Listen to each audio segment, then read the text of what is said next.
Ahojte, vítajte pri mojom ďalšom videu. Opäť tu mám oblečenie z druhej ruky, avšak tentokrát som nenavštívila sekáče, ale oblečenie som swapovala. V priebehu júna som navštívila celkom 3 rôzne swapy, kde som nejaké oblečenie priniesla a nejaké oblečenie som si odtiaľ odniesla. Ako som už spomínala, celkom som navštívila 3 rôzne, 2 z toho usporiadavalo Nosené. A prvý sa konal začiatkom júna v Auparku, druhý sa konal koncom júna v Borimol a tretí usporiadalo Pomalo a tento swap bol v Petržalskej tržnici. Išlo teda o vôbec prvýkrát, čo som takýmto spôsobom swapovala oblečenie a musím povedať, že sa mi to veľmi páčilo a určite som sa takejto udalosti nezúčastnila naposledy. Pokiaľ ste sa so swapovaním oblečenia ešte nestretli, tak v preklade ide o výmenu oblečenia, pričom na takéto podujatie prinesiete niekoľko kusov oblečenia zo svojho šatníka, ktoré už nenosíte. Zvyčajne teda dostanete žetóny a za žetóny meníte oblečenie, ktoré na swap priniesli iní ľudia. Keďže takáto udalosť trvá aj niekoľko hodín, odporúčam sa tam aspoň chvíľu zdržať a tými vešiakmi rotovať, pretože ako na swap prichádzajú noví ľudia, tak sa to oblečenie doplňa. Ak mám swapy, ktorých som sa zúčastnila nejakým spôsobom zhodnotiť, tak musím povedať, že najviac sa mi páčilo hneď na tom prvom v Auparku. Možno je to tým, že išlo o moju vôbec prvú skúsenosť a tak som tým celým bola asi až príliš uchvátená, ale aj teraz, keď sa pozriem na to s odstupom času, tak som si odtiaľ určite odniesla najviac kúskov, aj som s nimi bola najviac spokojná. A príde mi, že sa tam stále doplňalo nejaké zaujímavé oblečenie. Najmenej sa mi páčil swap v Petržalskej tržnici. Tam je to možno tým, že som prišla až približne 2 hodiny po začiatku a v tomto čase už možno tie najlepšie kúsky boli nejakým spôsobom vybraté. Síce som si niečo našla aj z toho, čo zostalo a priebežne sa doplňalo, ale už som z toho nemala taký dobrý pocit ako z tých predchádzajúcich swapov. Tiež mi prišlo trošku ľúto, že niektorí ľudia si asi úplne neprečítali, aké oblečenie tam majú nosiť. Pretože okrem toho, že to oblečenie, ktoré tam bolo, sa mi až tak nepáčilo, tam bolo aj množstvo žmolkov a nejakých iných poškodení. Takže v prvý moment som mala chuť vybrať si naspäť kúsky, ktoré som tam priniesla a odísť, ale potom som tomu dala šancu a aspoň niečo sa mi tam vyťahnuť podarilo. Všetky tieto swapy si prebehneme aj jednotlivo s tým, že vám ukážem, aké kúsky sa mi tam podarilo nájsť a následne z nich vyskladám outfity. Takže môžeme ísť na to.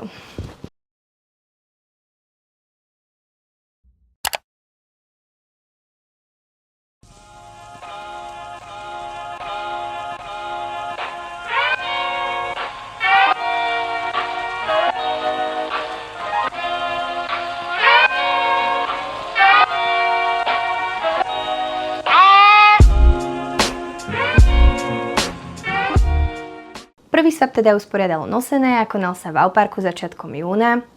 Ako som už spomínala, išlo môj prvý swap a celé to na mňa veľmi zapôsobilo. Z tohto swapu som si odniesla najviac kúskov, takisto kúsky, s ktorými som najviac stotožnená a myslím si, že ich budem aj najviac nosiť.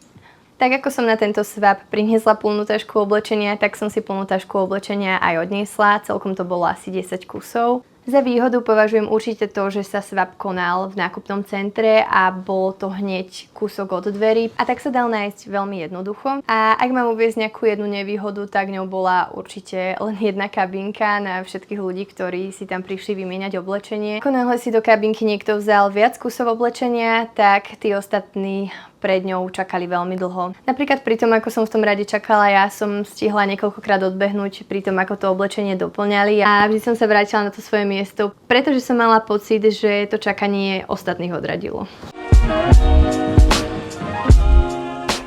Prvým kúskom je toto tričko, má také zvonové rukávy a je vo veľmi peknom hnedom odtieni.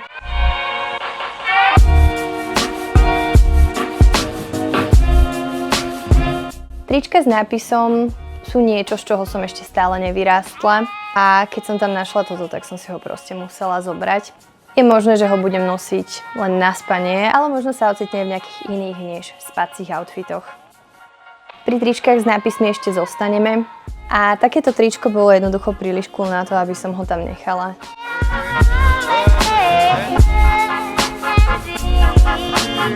Béžové zavinovacie šaty s takýmito balónovými rukavmi mi hneď padli do oka. A síce v podstate nechodím na žiadne spoločenské alebo formálne udalosti, ale ja si určite nájdem príležitosť, pri ktorej ich vynosím.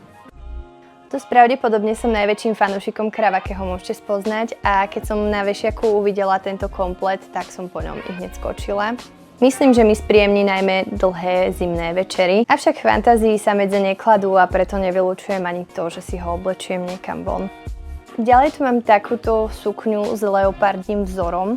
Sice nie som úplne sukňový typ ženy, avšak z času na čas sa hecnem a oblečiem si aj takýto kúsok. Tieto farebné vzorované nohavice kričali moje meno už keď ich jedna zo zamestnanky niesla na stôl. A tak som po nich hneď skočila a už som ich nepustila. No a je to tu. Tu je jedna z 2 košiel, ktoré som si ulovila. Tieto vzory najradšej nosím na jeseň a preto som sa aj tento outfit rozhodla poňať tak viac jesenne. Tieto prekrásne vzorované šaty by som nazvala skvostom dnešných úlovkov. Majú krásny vzor, sú tam krásne farby a tiež milujem ten strih. No a nakoniec tu mám takúto krásnu vintage košelu v čierno-bielej farebnej kombinácii, ktorá nikdy neomrzí.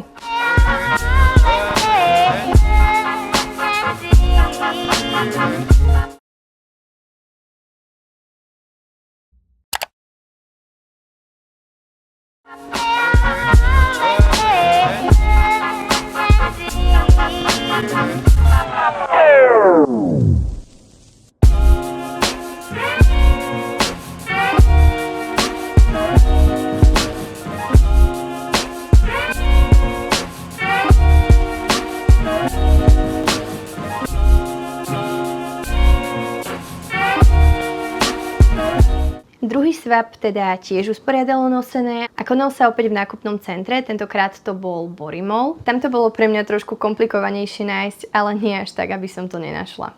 Tento swap mi prišiel o niečo menší ako ten v Auparku. Z tohto swapu som si odniesla o niečo menej oblečenia s tým, že som ani nevyužila všetky žetóny, ktoré som dostala za oblečenie, ktoré som tam priniesla, ale stále to hodnotím ako celkom príjemný zážitok a určite sa dalo vyberať. Nevýhodou bolo, že na mieste nebola kabinka na skúšanie, avšak nosené malo kúsok od swapu svoj obchod a tak sme si tie kúsky mohli ísť vyskúšať priamo tam. Počas čakania na uvoľnenie kabinky sa mi v obchode nosené podarilo nájsť aj jednu kabelku, ktorú som si teda mimo swapu aj zakúpila a ukážem vám ju ako poslednú.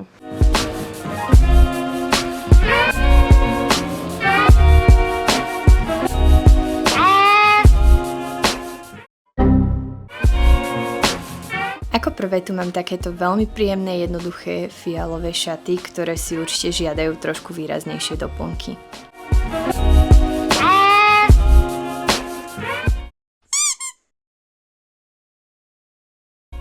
Toto obyčajné čierne tričko s čipkovaným detailom sa hodí nielen k takýmto šialenostiam, ale určite aj do takých viac pracovných outfitov.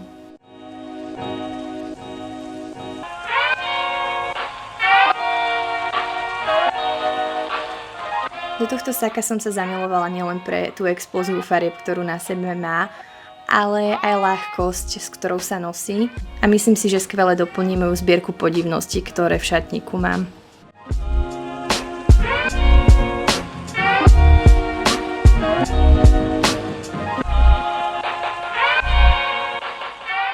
Našla som aj takéto neonovo-zelené šaty, ktoré si stále nie som úplne istá, či sa úplne hodia k môjmu typu pokožky. Doteraz vlastne ani neviem, ako sa viažu a toto je to najkreatívnejšie, čo sa mi podarilo vymyslieť, ale celkom sa mi to páči. A môj chrbát si nevšímajte, minulý týždeň som bola na bankovaní. Tento batoh som si vybrala nielen kvôli tomu, že je celkom malý, ale zároveň sa podľa mňa do ňoho dosť zmestí, ale hlavne sa mi páčilo to prešívanie bielou niťou. Do oka mi hneď padla aj táto vyšívaná kabelka s kvietkami, ale zároveň s reťazkou. Stále sa vlastne neviem rozhodnúť, či je viac roková alebo romantická, ale možno sa zhodneme na tom, že je to taká romantická drsňačka. Instantne som skočila aj po tejto pletenej kabelke, pretože je ako stvorená na tieto horúce letné dni a viac by sa k nej hodilo už len nejaké more a letná dovolenka.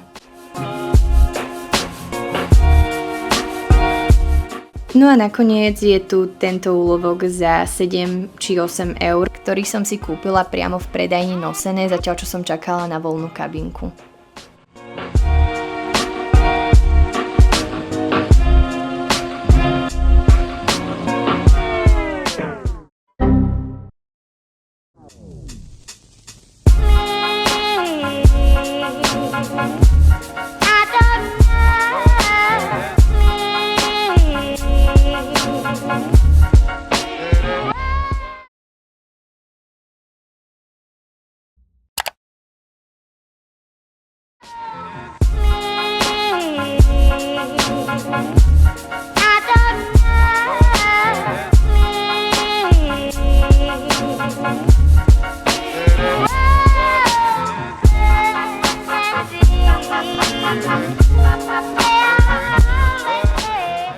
a posledným swapom bol ten v Petržalskej tržnici, ktorý usporiadalo Pomalo. Odtiaľto som si odniesla najmenej oblečenia, s tým, že to boli hlavne trička na spanie, ale mimo nich mám 4 kusy oblečenia na nejaké každodenné nosenie. Na tomto swape sa mi teda páčilo najmenej. Dosť pravdepodobne to bolo aj tým, že som naň prišla asi až 2 hodiny potom, ako sa otvoril. A je možné, že tie najlepšie veci už boli mimo. A tiež som si všimla, že keď som tam bola ja, tak tých ľudí už prichádzalo pomenej a tak pribúdalo aj menej kúskov.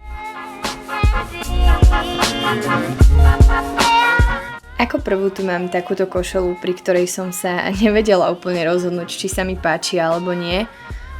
Ale po dlhom uvažovaní som si ju na sebe vedela predstaviť a tak som si ju zobrala. Áno, obrovskou nevýhodou tohto swapu bolo aj to, že tam neboli skúšobné kabinky. Pri košeliach ešte zostaneme, pretože mi učarovala aj táto s bielým vzorom.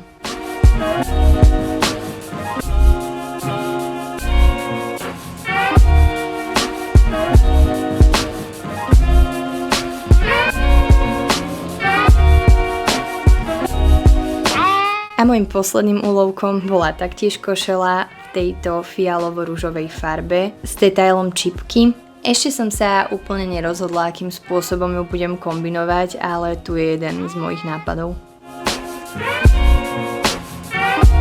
Celkovo teda túto skúsenosť hodnotím veľmi pozitívne a pokiaľ si svoj šatník bez nakupovania chcete nejakým spôsobom oživiť aj vy, tak vám určite odporúčam nejaký zo swapov navštíviť. A mňa osobne aj celkom baví sa tým oblečením prehrabovať a skúšať ho, zisťovať, či mi sedí, či mi pasuje, alebo teda ani nie a vrátiť ho na vešiak.